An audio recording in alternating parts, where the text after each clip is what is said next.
नमस्कार साथियों। कहा जाता है कि जिस घर में गीता का पाठ हर रोज पढ़ा जाता है या सुना जाता है, उस घर में भगवान श्री कृष्ण आते रहते हैं। इसीलिए भगवान श्री कृष्ण की इन विचारों को आप हर रोज रात को सोने से पहले जरूर सुने। श्रीमद् भागवत गीता में भगवान श्री कृष्ण के उन उपदेशों का वर्णन है जहां आपकी हर प्रश्नों का उत्तर है। आपको कोई भी परेशानी हो, भागवत गीता हर प्रश्नों की उत्तर देती है। कोई भी परेशानी हो, सारे प्रश्नों का उत्तर श्रीमद् भागवत गीता में मिलेगा।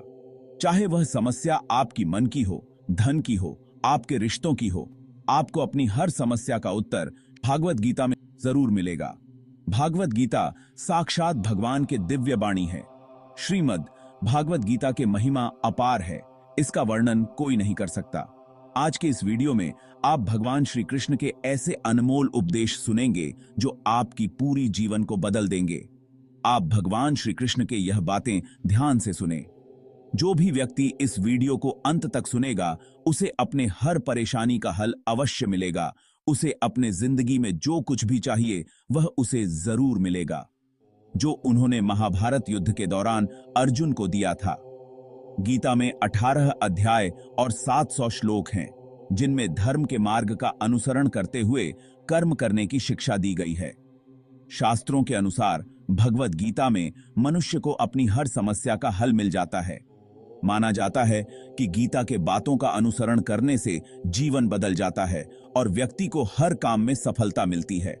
इसके साथ ही गीता में सफलता के कुछ मंत्र भी बताए गए हैं, जिन्हें आप जीवन में उतार सकते हैं। गीता कर्म करने और जीवन में आगे बढ़ते रहने की प्रेरणा देती है। ऐसे में आइए जानते हैं गीता के उन रहस्यमयी बातों को जिसे हर मनुष्य को अपने जीवन में उतारनी चाहिए। महाभारत का युद्ध शुरू होने वाला था।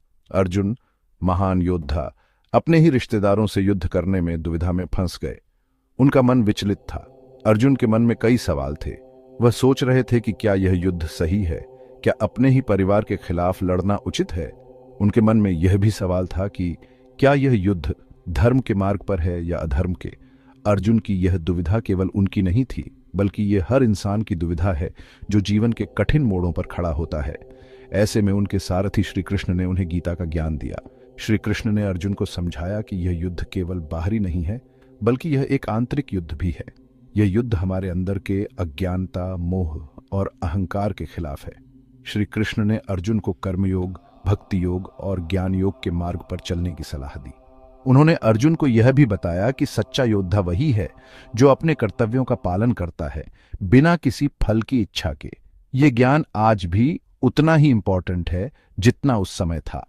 गीता के उपदेश हमें यह सिखाते हैं कि जीवन में कैसे संतुलन बनाए रखें, कैसे अपने कर्तव्यों का पालन करें और कैसे अपने मन को शांत रखें। गीता हमें यह भी सिखाती है कि सच्ची खुशी और शांति हमारे अंदर ही है, बाहरी दुनिया में नहीं। यह ज्ञान हमें यह भी बताता है कि जीवन में हर परिस्थिति में कैसे धैर्य और साहस बनाए रखें। उस दिन हमारी सारी परेशानियां खत्म हो जाएगी, जिस दिन हमें यकीन हो जाएगा कि हमारा सारा काम ईश्वर की मर्जी से होता है।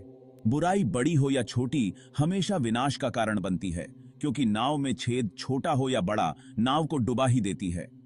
समय से पहले और भाग्य से अधिक किसी को कुछ भी नहीं मिलता। समय और भाग्य दोनों परिवर्तनशील है, इन पर कभी अहंकार नहीं करना चाहिए। जिसने मन को जीत लिया है उसके लिए मन सबसे अच्छा मित्र है, लेकिन जो ऐसा नहीं कर पाया उसके लिए मन सबसे बड़ा दुश्मन बन जाता है।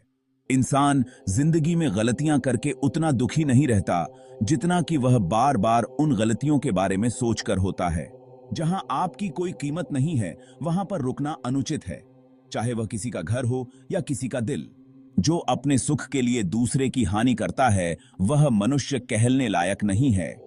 मनुष्य वही होता है जो अपने स्वार्थ का त्याग करके दूसरे का हित करे, कम से कम दूसरे का नुकसान तो ना करे। जो व्यक्ति स्पष्ट, साफ, सीधी बात करता है, उसकी बानी कठोर जरूर होती है, लेकिन ऐसा व्यक्ति कभी किसी को धोखा नहीं देता। इतना कमजोर मत बनो कि कोई आपको तोड़ सके, बल्कि इतना मजबूत बनो कि आपको तोड़ने वाला खुद ही टूट जाए। कभी कभी जीवन में आगे बढ़ने के लिए उन चीजों और व्यक्तियों को भी त्यागना पड़ता है जो कभी तुम्हारी हृदय की गहराई में विलीन थे। भगवान श्री कृष्ण कहते हैं, समय के साथ साथ हालत भी बदल जाते हैं, इसलिए बदलाव में स्वयं को बदल लेना ही बुद्धिमानी है। कभी कभी हम गलत नहीं होते हैं, लेकिन हमारे पास वह शब्द ही नहीं होते जो हमें सही साबित कर सके। याद रखना, अपमान का बदला लड़ाई करके नहीं, सामने वाले से अधिक सफल होकर लिया जा सकता है। अगर बुरा करने का ख्याल आए तो उसे कल पर टाले, और अच्छा करने का ख्याल आए तो उसे आज ही कर डालो। मृत्यु का शोक व्यक्ति को नहीं करना चाहिए। मनुष्य अपने कर्मों के अनुसार जन्म लेता है और अपने कर्मों का भोग करने के बाद उसकी समय अवधि पूर्ण होने के बाद मृत्यु होना भी तय है। जो विषय अटल सत्य का है उसे स्वीकार कर लेना चाहिए और इसका दुख नहीं करना चाहिए। गीता में लिखा है कि मृत्यु के बाद केवल शरीर नष्ट होता है, लेकिन आत्मा कभी नहीं मरती। आत्मा पुराने शरीर को छोड़कर नया धारण करती है। परेशानी आने से इंसान अकेला तो हो जाता है, पर उस समय इंसान को यह जरूर पता चल जाता है कौन उसके साथ है और कौन नहीं। जैसे सूर्य के उदय से अंधकार मिट जाता है, ठीक उसी प्रकार सही ज्ञान की प्राप्ति से अज्ञान का नाश हो जाता है और सभी वस्तुएं अपने वास्तविक स्वरूप में दिखने लगती हैं। जो ज्ञानी होता है उसे समझाया जा सकता है, जो अज्ञानी होता है उसे भी समझाया जा सकता है, लेकिन जो अभिमानी होता है उसे कोई नहीं समझा सकता, उसे सिर्फ वक्त समझता है। उस दिन हमारी सारी परेशानियां खत्म हो जाएगी, जिस दिन हमें यकीन हो जाएगा कि हमारा सारा काम ईश्वर की मर्जी से होता है। बुराई बड़ी हो या छोटी हमेशा विनाश का कारण बनती है, क्योंकि नाव में छेद छोटा हो या बड़ा, नाव को डूबई ही देती है। समय से पहले और भाग्य से अधिक किसी को कुछ भी नहीं मिलता। भगवान श्री कृष्ण कहते हैं, जीवन में कभी भी किसी से अपनी तुलना मत कीजिए। आप जैसे हैं सर्वश्रेष्ठ है। जहां आपकी कोई कीमत नहीं है वहां पर रुकना अनुचित है, चाहे वह किसी का घर हो या किसी का दिल। इंसान जिंदगी में गलतियां करके उतना दुखी नहीं रहता जितना कि वह बार बार उन गलतियों के बारे में सोचकर होता है। समय और भाग्य दोनों परिवर्तनशील है, इन पर कभी अहंकार नहीं करना चाहिए। जिसने मन को जीत लिया है उसके लिए मन सबसे अच्छा मित्र है, लेकिन जो ऐसा नहीं कर पाया उसके लिए मन सबसे बड़ा दुश्मन बन जाता है।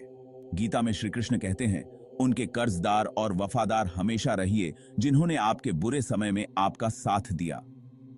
अंजाम की खबर तो कर्ण को भी थी, लेकिन बात तो मित्रता निभाने की थी। गीता में श्री कृष्ण कहते हैं कि हमारा भाग्य हमारे ही अतीत के कर्मों का फल है।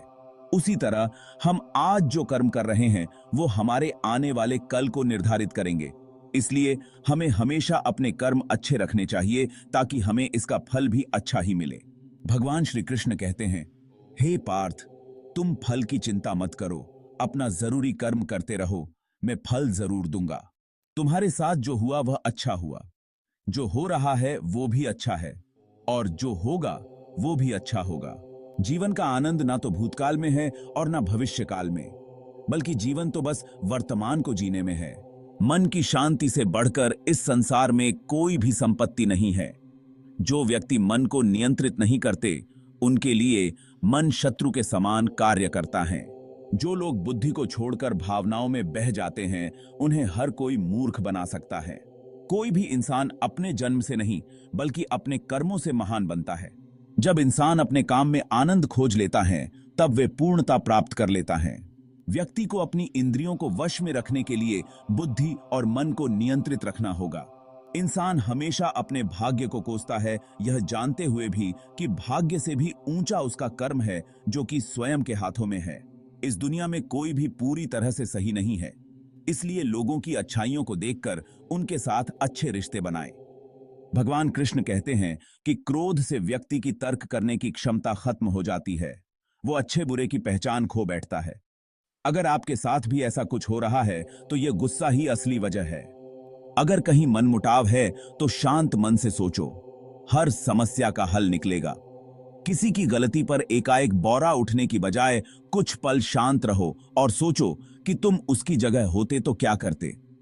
दरअसल क्रोध आपको असफलता और विनाश के मुहाने पर खड़ा कर देता है और ऐसी परिस्थितियां बनाता है कि आप खुद ही छलांग लगा लो। काम को मन से करो और जितने समय में होता है उतने समय में करो, सफलता जरूर मिलेगी। हमें सुख दुख, लाभ हानि, जय पराजय में संभाव रखना चाहिए। इस उपदेश ने लोगों को यह सिखाया कि असल जीवन की चुनौतियों में धैर्य और संतुलन बनाए रखना ही जीवन की सच्ची कुशलता है।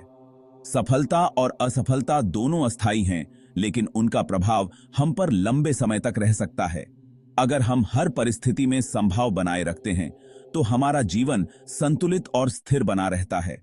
संभाव के अभ्यास से हम अपने मानसिक और भावनात्मक स्थिरता को बरकरार रख सकते हैं, चाहे कैसी भी परिस्थितियां हों। यदि हम यह समझें कि आत्मा अमर है तो हम अपने जीवन में आई परेशानियों और बिछड़ने के दर्द को सहन कर सकते हैं। श्री कृष्ण गीता में सिखाते हैं कि मोह ही माया का सबसे बड़ा कारण है। मोह और माया से मुक्त होकर ही हम सच्चे ज्ञान और मुक्ति को प्राप्त कर सकते हैं। भक्ति का मार्ग ही सबसे सरल और प्रभावी मार्ग है ईश्वर तक पहुंचने का। जब हम सच्चे दिल से ईश्वर की भक्ति करते हैं तो वे हमारे साधारण से साधारण अर्पण को भी स्वीकार करते हैं। यह सिद्धांत लोगों को यह समझाता है कि भक्ति में दिखावा नहीं होना चाहिए, बल्कि यह सच्चे दिल से किया गया समर्पण होना चाहिए। यदि आपको यह वीडियो पसंद आया हो तो इसे लाइक करना न भूलें और हमारे चैनल को सब्सक्राइब करें ताकि हम आपके लिए और भी ऐसे ज्ञानवर्धक वीडियो ला सकें। जय श्री कृष्ण।